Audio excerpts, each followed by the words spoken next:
कर्म योग का मार्ग। जब साधक अपने जीवन में से बुराई का त्याग कर देता है तब कर्म योग की सिद्धि हो जाती है। बुराई का त्याग 3 बातों से होता है। पहला, किसी का भी बुरा ना करना। दूसरा, किसी को भी बुरा ना समझना। और तीसरा, किसी का भी बुरा ना चाहना। बुराई का त्याग किए बिना मनुष्य कर्तव्य परायण नहीं हो सकता। मनुष्य किसी का भी बुरा तब करता है जब वह स्वार्थवश खुद बुरा बनता है। खुद को बुरा बनाए बिना मनुष्य किसी का भी बुरा नहीं कर सकता, कारण कि जैसा कर्ता होता है वैसे ही कर्म होते हैं। यह सिद्धांत है। कर्म कर्ता के अधीन होते हैं। इसीलिए सबसे पहले मनुष्य को चाहिए कि वह अपने को साधक स्वीकार करे। जब कर्ता साधक होगा तो फिर उसके द्वारा साधक के विपरीत कर्म कैसे होंगे। साधक के द्वारा किसी का बुरा नहीं होता। इतना ही नहीं, वह अपने प्रति बुराई करने वाले का भी बुरा नहीं करता, प्रत्युत उस पर दया करता है। बुराई के बदले बुराई करने से तो बुराई की वृद्धि ही होगी। बुराई की निवृत्ति कैसे होगी। बुराई के बदले बुराई न करने से तथा भलाई करने से ही बुराई की निवृत्ति हो सकती है। कोई भी मनुष्य सर्वथा बुरा नहीं होता और सभी के लिए बुरा नहीं होता। मनुष्य सर्वथा भला तो हो सकता है पर सर्वथा बुरा नहीं हो सकता, कारण कि बुराई कृत्रिम, आगंतुक, अस्वाभाविक है। बुराई की स्वतंत्र सत्ता नहीं है। इसीलिए बुराई को न दोहराने से बुराई सर्वथा मिट जाती है। बुराई को न दोहराना साधक का खास काम है। बुराई को न दोहराने से मनुष्य बुरा नहीं रहता, प्रत्युत भला हो जाता है। मनुष्य को किसी को भी बुरा समझने का अधिकार नहीं है। दूसरे में जो बुराई दिखती है वह उसके स्वरूप में नहीं है, प्रत्युत आगंतुक है। मनुष्य के स्वभाव में यह दोष रहता है कि वह अपनी बुराई को तो क्षमा कर देता है पर दूसरे की बुराई को देखकर उसके प्रति न्याय करता है। साधक का कर्तव्य है कि वह अपने प्रति न्याय करे और दूसरे के प्रति क्षमा करे। भगवान का अंश होने के नाते मनुष्य मात्र स्वरूप से निर्दोष है। इसीलिए किसी भी मनुष्य में बुराई की स्थापना नहीं करनी चाहिए। आगंतुक बुराई के आधार पर किसी को बुरा समझना अनुचित है। दूसरा चाहे बुरा हो या न हो, पर उसको बुरा समझने से अपने में बुराई आ जाएगी। दूसरे को बुरा समझेंगे तो अपने भीतर बुरे संकल्प पैदा होंगे, क्रोध पैदा होगा, वैर भाव पैदा होगा, विषमता पैदा होगी, पक्षपात पैदा होगा। इनके पैदा होने से कर्म भी अशुद्ध होने लगेंगे। अतः बुराई की स्थापना न तो अपने में करनी चाहिए और न दूसरों में ही करनी चाहिए। बुराई की स्थापना करने से न अपना हित होता है न दूसरे का। किसी को बुरा समझना अथवा किसी का बुरा चाहना बुराई करने से भी बड़ा दोष है। मनुष्य किसी का बुरा चाहता है तो उसका बुरा तो होता नहीं, पर अपना बुरा अवश्य हो जाता है। दूसरे का बुरा चाहने वाले की हानि ज़्यादा होती है, क्योंकि बुरा चाहने से उसके भाव में बुराई आ जाती है। कर्म की अपेक्षा भाव सूक्ष्म और व्यापक होता है, अतः दूसरे का बुरा चाहने में अपना ही बुरा निहित है। यह नियम है कि हम दूसरे के प्रति जो करेंगे वही परिणाम में अपने प्रति हो जाएगा। इसलिए साधक को किसी का भी बुरा चाहने का, बुरा समझने का अथवा बुरा करने का अधिकार नहीं है। उसको समान रूप से सबके हित का भाव रखते हुए सबकी सेवा करने का ही अधिकार है। सेवा करने से ही वह कर्म योग का अधिकारी होता है।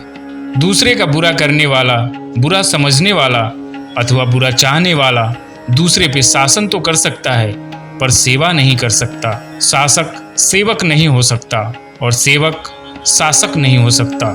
समाज की उन्नति सेवक के द्वारा होती है, शासक के द्वारा नहीं। भलाई करना तो परिश्रम साध्य है, पर बुराई न करने में कोई परिश्रम नहीं होता तथा कोई खर्चा भी नहीं होता। इसलिए बुराई का त्याग करने में सब स्वतंत्र तथा समर्थ है। यहाँ एक शंका होती है कि जब दूसरा व्यक्ति हमारे साथ बुराई कर रहा है तो फिर हम कैसे उसको बुरा न समझें, उसका बुरा न चाहें। इसका समाधान यह है कि दूसरा हमारा बुरा करता है तो यह बुराई उसमें आई हुई है, स्वाभाविक नहीं है। स्वरूप से तो वह सर्वथा बुराई रहित है। दूसरी बात, हमारा बुरा होने से हमारे पुराने पाप कटते हैं और हम शुद्ध होते हैं। तीसरी बात, गहरा विचार करने से पता लगता है कि दूसरा हमारे साथ बुराई तभी करता है जब हम निर्बल होते हैं। हम निर्बल तब होते हैं जब प्राणों में मोह होने के कारण हम मृत्यु से डरते हैं और इस कारण अपने प्रति होने वाली बुराई को हम सहते हैं। अगर हमारे में प्राणों का मोह न रहे, जीने की इच्छा और मरने का भय न रहे, तो केवल बलवान व्यक्ति हमारे पर अत्याचार नहीं कर सकेगा। यह सिद्धांत है कि भौतिक बल कभी भी आध्यात्मिक बल पर विजय प्राप्त नहीं कर सकता। नाशवान वस्तु अविनाशी पर विजय कैसे कर सकती है? अंधकार प्रकाश पर विजय कैसे कर सकता है? जिसका मिलने और बिछुड़ने वाले शरीर में मैंपन और मेरापन नहीं है, उसको कोई अपने अधीन नहीं कर सकता, उस पर कोई विजय नहीं कर सकता। विचार करना चाहिए कि जब शरीर का नाश होने पर भी हमारी सत्ता का नाश नहीं होता, तो फिर शरीर को रखने की इच्छा और मृत्यु का भय करने से क्या लाभ? इसलिए साधक को अपना कर्तव्य जितना प्रिय होता है, उतने अपने प्राण भी प्रिय नहीं होते। अपने कर्तव्य की रक्षा के लिए वह प्राणों का भी त्याग कर देता है। ऐसे साधक को कोई बलवान से बलवान व्यक्ति भी अपने अधीन करके कर्तव्यच्युत नहीं कर सकता। कर्मयोगी अपने कर्तव्य का पालन करते हुए दूसरे के अधिकार की रक्षा करता है। जो दूसरे का अधिकार होता है वही हमारा कर्तव्य होता है। जैसे माता पिता की सेवा करना पुत्र का कर्तव्य है और माता पिता का अधिकार है। अपना अधिकार चाहने वाला मनुष्य अपने कर्तव्य का पालन नहीं कर सकता। इसीलिए कर्मयोग का साधक अपने अधिकार का त्याग करता है। अपने अधिकार का त्याग करने से नया राग पैदा नहीं होता और दूसरे के अधिकार की रक्षा करने से पुराना राग मिट जाता है और साधक सुगमतापूर्वक राग रहित हो जाता है। मनुष्य अपने अधिकार का त्याग तथा दूसरे के अधिकार की रक्षा करने में तो स्वतंत्र है, पर अधिकार प्राप्त करने में स्वतंत्र नहीं है। अधिकार पाने की लालसा मनुष्य को कर्तव्यच्युत करके उसको काम, क्रोध, लोभ आदि दोषों से युक्त कर देती है, जिससे उसका पतन हो जाता है। इसीलिए कर्मयोग का साधक दूसरे के अधिकार की रक्षा करता है।